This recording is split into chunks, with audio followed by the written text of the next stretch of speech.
Luka 2:10, lakini mstari wa 14 anasema atukuzwe Mungu juu mbinguni na amani duniani kwa watu waliowaridhia. Tangazo la mbingu kuzaliwa kwa Yesu litangaza amani.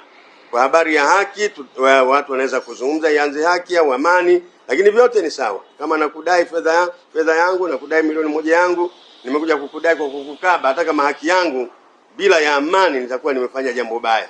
Kwa hiyo ni vizuri kwanza, tangazo la kwanza la kuja kwa Yesu duniani, amekuja kuleta furaha, amekuja kuleta amani, amekuja kuondoa hofu. Atukuzwe Mungu Baba juu mbinguni. Christmas ni sikukuu ya kumtukuza Mungu.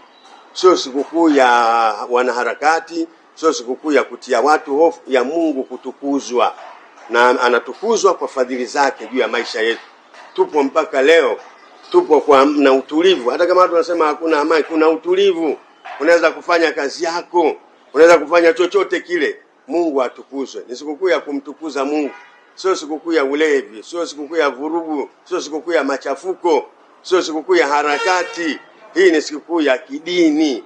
Inapokuwa sikukuu ya kidini, mtu mwingine yote hana nafasi ya kuingiza jambo lake. Hii ni sikukuu ya kidini. Kwa hiyo niwaambie Watanzania wenzangu, hii ni sikukuu ya kidini, inapaswa kupewa heshima yake.